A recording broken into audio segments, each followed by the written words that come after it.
I have the beautiful Emma Burton on our podcast and live stream here today. She specializes in teaching about the divine masculine and the divine feminine. In case you can't tell, she's got the most incredible, loving, warm energy. She's got an incredible Shakti activation free for you guys as well. So we're going to be sending you the link for that too. And I can't wait to get my hands on that one.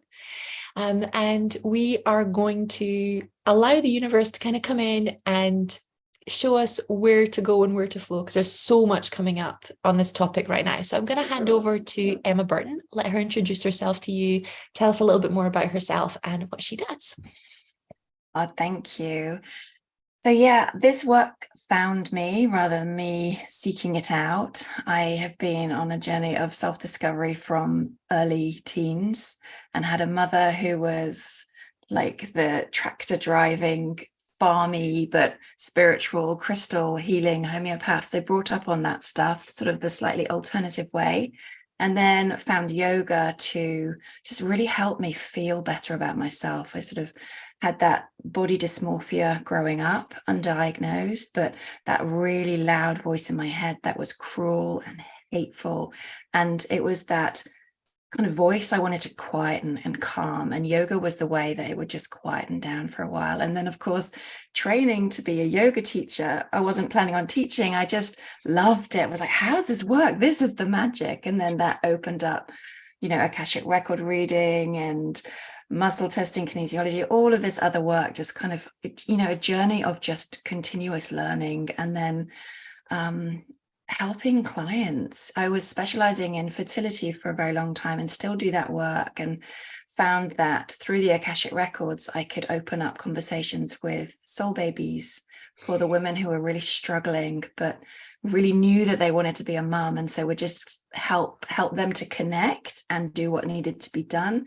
And then my latest sort of piece of work is around that union within of the divine feminine and the divine masculine, because I feel like as women we have been expected to do it all, the parenting, the cleaning, the house, the job, the social planning for your cat, everything.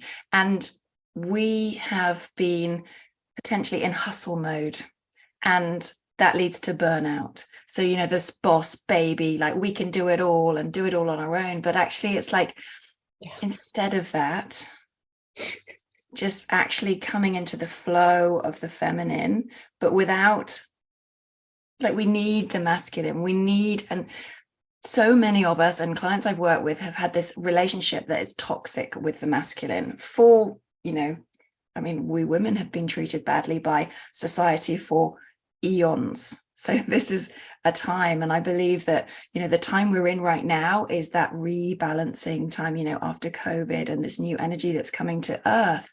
So also I have 2 boys, so I'm raising my boys on my own, and I'm like, how do I do this? I can be female, I can be a woman, I can do this, but actually wanting to support my little boys into men that are emotionally intelligent and strong and powerful, and also opening up their spiritual gifts as well. And so wanting to embrace the spirituality without being too out there and too woo, really grounded. Yeah. So I think that sums up where I'm at. And you gave us so much beauty, and so like I'm so excited about all the areas you touched on. So I'm literally just feeling in to who's listening, and I think this wound of our and deep fear of our own divine masculine, because we're all both, right? Mm-hmm. And this idea, particularly in Western culture, that an independent woman does it all, instead of the idea that an independent woman is provided and protected for, and then is able to, fully blossom within that environment that's created by the divine masculine. There's been a humiliation of masculine Western culture. Every movie we watch, the man is incompetent and isn't around and is in Peter Pan syndrome.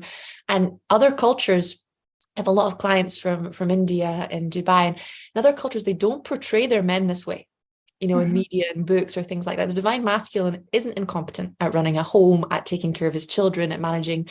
It's a very westernized wound, you know. And it's quite hard. It's not quite hard. It's very hard for women to be present with male pain, the pain of war, the pain of like having whole generations of fathers, grandfathers, sons wiped out. Because our pain is so huge, not just that their loss, but also, well, like you said, their abuse. Mm-hmm. And then the two worlds tend to it's heartbreaking, isn't it, when they try and collide. And when we're realizing that there's almost 4 generations of men now and women that have been unfathered. So it's so beautiful. Can you speak more to that and how it's pulling in? It's hurting our boys, but it's also, you know, allowing us to redefine what we want our masculinity to look like. Yes. So much to say to that. I'm just getting all the chills as I kind of think about it. It's almost as if the masculine doesn't know how to be anymore, you know. And I come from a very old English family, which still does things the old ways, where I was brought up to be quiet. You know, my dad used to pat me on the head, just sit there and look pretty, you'll be fine. And so I've sort of experienced that toxic masculinity. And also it's from a family where the eldest son inherits everything, and the land has been kept in the family because of those patriarchal ways. And the primogeniture is actually, it was abolished in the UK in 2011 or 2013. But in my family, you know, my younger brother is living in this multi-million-pound house and having this lifestyle. So it kind of grates on me. And as I'm raising my children single-handedly, I'm trying to be the one that raises them, makes the money, but I also want to be this stay-at-home mum. So rather than me feeling like, you know, a not very nice thoughts towards my brother, I'm trying to heal, like why did I choose to come into this lifetime? And I don't think it's okay for society to be like that anymore. Like those ways need to go. They really do. So we need to help our men see that that's not a good way to be, and that they don't have to just like treat women badly and expect women to be submissive. They can actually kind of get more balance, and that women are valuable in every way. So I'm talking more about the women than I am the men, but I'm raising my boys, and I can't be the father figure for them. I can only be. I love your vulnerability. You can't. So many women think you can, but you can't. It's a different blueprint. Yeah, but they've got me. And so I'm trying to, you know, find positive male role models for them, whether it's through sports coaches, and, you know, try and help them see what it is that lights them up and do more of that. And, you know, both my children are actually dyslexic, and my eldest one majorly so. And, you know, aged 5, he was kind of treated badly at school by the people who were a bit more confident and, you know, alpha males. And when school found out he was dyslexic, they put him at the back of the class with his back to the teacher. And I decided, okay, we're going to find another place for him. And he really embodied this feeling less than, you know, he'd get the blame for things in the playground. And I really wanted to find what it is that lights him up, and do more of that. You know, he had these big aims for, you know, getting into these team sports and things, and it took him many, many years, but I tried to just keep those fires lit within him, that he could believe and he could set his intention, and we could do what he needed to do to actually achieve those goals. Because when you achieve those goals, that's where the empowerment comes. You know, you can really feel good about yourself. And I think that the underlying problem of each and every one of us is that self-esteem. You know, if we feel bad about ourselves, we're unkind, we're more in the taking rather than the giving. And so and we all need that, men and women. It's so invisible, like especially the deeper I work on, like I said, worthiness and my own boundaries, the more you recognize that the mind can't hold them. You know, it's the heart and the body and the real embodiment, which is one of the reasons I love yoga so much, because it really shows me where I'm afraid right? Of being fully present with what's going on. And we have so many similarities. My partner, when I met him, he was very much, like you said, like in that energy of still a boy. He didn't know how to fully embody manhood. The conversations that I had with my stepson, it led me on all sorts of journeys down the warrior's way, down Jean Shenanda Boland's The Gods in Every Man, down to have like these really deep questioning conversations that then led me to kind of going into my own feminine, because no one had ever asked me, what kind of a woman do you want to be? Mm-hmm. So asking my son, what kind of a man do you want to become? How do you want to create this? Because that's the empowerment, right? How do you want to light that fire? What does this look like? The future is yours, not mine, not your father's. Mm-hmm. What do you want masculinity to be? Do you think what does protection look like? What does passion look like? What does providing look like? What fears come up? What pain comes up? It wasn't about teaching so much as it was exploration and curiosity. Yeah. Right? To let them create their own way forward and look at. My mom used to say this to me when I was a kid. We have not always had the easiest relationship, but we have a really strong relationship.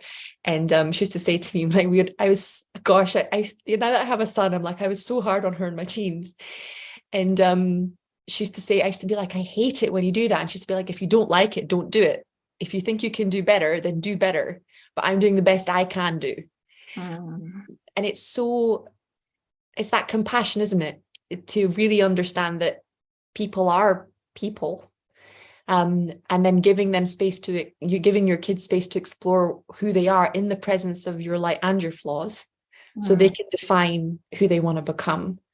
And watching them outgrow you is probably one of the most vulnerable things in the multiverse. Yeah, it is. And the conversations, the questions that my son has asked me, the older one, the teenager more so, the other day he was in the kitchen, he was like, Mum, would you like to be a stay-at-home mum? And I was like, do you know what, Dylan? I would absolutely love to. And I know that isn't a normal view, but how amazing would it be to be cared for in those ways, to feel like actually like this home and this kind of mothering could be done as like a job, a career, the energy that would be. And I think that's amazing. I think it's a wonderful, amazing thing to be able to be. For myself, I always knew that I could never be the woman who asked the man for things. I think from the relationship I had with my father, and he wanted me to be this like woman who cooked and served, and that was never going to wear well with me. But actually the question my son asked, and it was like, yes, how amazing would it be if we could support women to mother more? And another question he asked me was one day on a journey, I got him to put his phone down for a minute while we were on a car journey, and he was asking me if I have any regrets. And I think that was a really powerful question, because I could tell he was thinking forwards about his life. And I've really tried to live without any regrets. I mean, yes, there's things I would do differently, but you wouldn't necessarily not do them, because they taught you and they guided you and they kind of formed you into being how we are.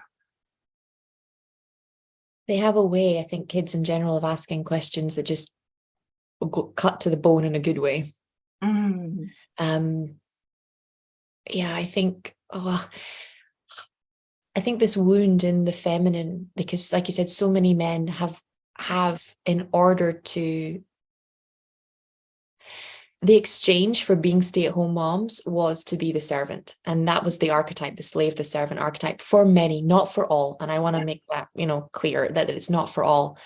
And I think that wound is still so deep that we had to, like I said, put our worth on the table and become the servant in order to fully be in that aspect of the mother archetype, right? In complete service to the children, complete service to the future generations. I think it's still so, like you said, wounded, that most women, when they think of stay at home, it's become, I don't want to be a servant. I don't want to be a maid. I don't want to be a prostitute. I want to, I want to be able to be a mom, but I want to do it in complete safety and security and respect. And that shift from slave girl servant energy to, sacred, sacred spiritual, sacred presence, and that worthiness of I deserve this. That was such a hard shift for me to make. Particularly in the same marriage, because so many people believe it was so hard to let go of the illusion that he would never change and be like, it's genuinely, it's not about him. It's that I was taught that women that were given those things weren't worthy, that they were lazy, that they were bad, that they were, and then of course life mirrors. I was taught that you didn't deserve to have support in being a mother. You didn't deserve to have someone clean the house for you, that if you had those things, it's because you weren't worthy. So it was a very, the sexism is still so strong. The wound is still so big that it's often women attacking other women who have those things as well. Yes. Yeah. And that conditioning that we are raised in, and the conditioning that creates the patterns and the coping patterns, and how, when we have coping patterns as a child, they keep us alive and survive. People who've experienced trauma, or parents who have got an addiction and things, those patterns we learn as children really help to keep us safe. But actually, when we're an adult, we can still be kind of held back by the patterning. Our nervous system doesn't let us actually drop that and feel safe and feel held. So often the work I do with my clients is actually seeing those patterns, those ways, so that they can actually realize and let their nervous system just reset, to not have to kind of wear that armor and feel triggered by the same things again. It's really powerful. Also, the conditioning thing, I think, particularly with the patriarchy and the toxic masculine, family that I've been brought up in, and many of us, when we question it, when we're like, hey, that's not okay anymore, they're like, you're crazy. It's always been this way. You knew it was going to be that way all your life. You're crazy for thinking it. And that's the gaslighting. And actually, it's so new to look at things like this. We wear it as, it's almost like we've been grown in this kind of life to just take it on and accept it. But actually it's like, no, not anymore. Not okay. I'm not crazy. You guys kind of need to up level a little bit and come into 2023, and things need to change, and change is okay. It's the way we evolve. It's the times are changing. The divine feminine is a great leader, because when the divine feminine leads, we all rise together. We don't feel like we have to go to war or kill, or it's not from lack. It's like we want the whole village to be eating and thriving. And I think getting that reset of, the men are the ones that are natural servers for the women to run the show, because they can think in that holistic way. And that's quite an interesting thought form for society to take on. Oh, it's taken, as I said, it's taken hundreds of years to subvert it. You go all the way back to before, the witch burnings, because that's one of the things that comes up a lot. Because when I for those of you that don't know, that are new and are just joining me and Emma for the first time, I specialize in medical intuition. So when you get into healing wombs and penises and the organs that specify gender, one of the most interesting things that came up for me when I started, because when I started doing intuition work, I was working in a completely different modality. I hadn't created my own yet. But when I started scanning and looking inside the body, one of the things that came up chronically when I was working with prostate cancer was that the man had always lost a close male relative, always, every single time. And I was sitting there going, how is this grief so palpable in the resentment, right? Because anger is a stage of grief. And then it caught up, because there's a very powerful modality in Germany that's been, a doctor started it, but they were studying properly the studies for years, and they said the exact same thing, that there's a huge connection between grief and loss and prostate cancer. And they used to connect the two together. But if you look back to like before what was going on, what happened with the witch burnings, etc., this idea that a father would sacrifice his son, the idea that the child will save humanity, these are subversions of the truth. Children do not save humanity. We take care of and nurture and raise children. It takes the responsibility from the adult and places it onto the child, which is a subversion of roles. It's an enmeshment of the trauma.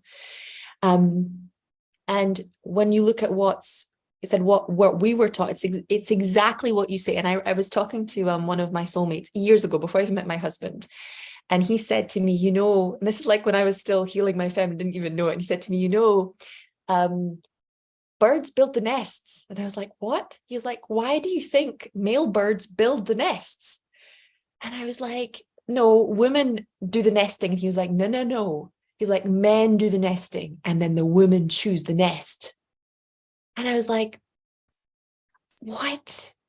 And he was like, yeah. He's like, every bird in the bird kingdom, the man builds the nest, the man builds the home. You've been taught that you're the homemaker, but actually men have been building and providing homes and women have been choosing. Like, you are the choosers. You are the vessels, the containers of, you decide who gets to pass on their genes. Mm-hmm. Right? So you're completely correct that there's an inversion of roles and a belief that service is slavery, which is very different than what it actually is. Service is true empowerment, but slavery is a different thing. Service comes from God. Slavery comes from fear. Yeah. So they're very different vibrations, even though they can be similar in their manifestation, right? Mm-hmm. But what you're saying is it's so hard for the world to accept. And even people will say, oh, it's emasculating.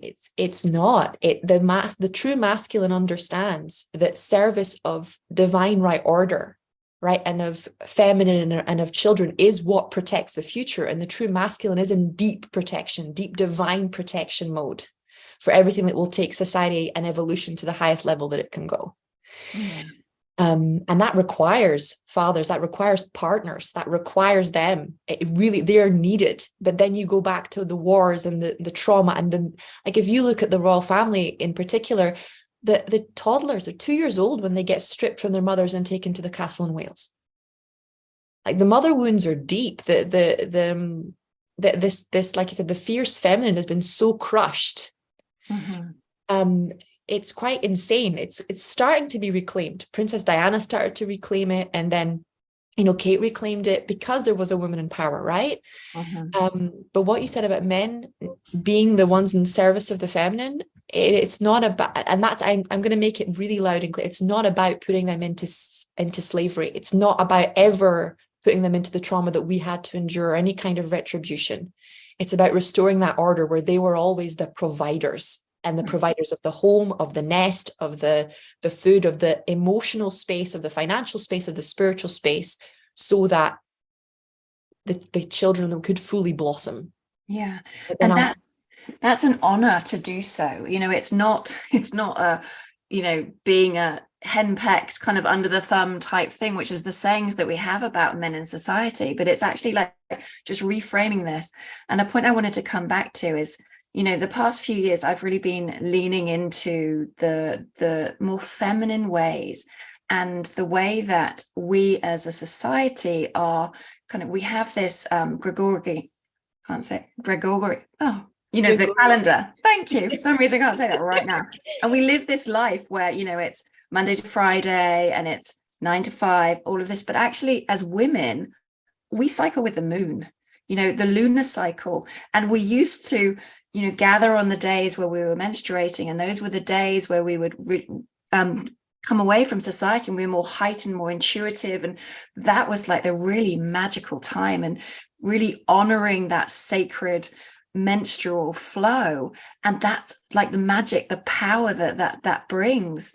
And society was governed, they found ancient rocks with little carvings on where they kept the dates and the calendars, and the crops and everything were grown and planted in line with the moon. And the patriarchy, the toxic masculine, has kind of taken words that used to be like honored and revered, and actually, women who followed the moon were lunatics, and now lunatics belong in lunatic asylums. But actually, like, now we're reclaiming those ways and the seasons, the cycles of the earth. You know, please don't fail. That's Yule time, and that's a time where it's natural for us to be quieter and to be, you know, going to bed earlier and kind of hunkering down, and that fertile void. And then, you know, this time of year we're more upbeat, and there's more light and there's more energy. So coming back into balance with earth, with Mama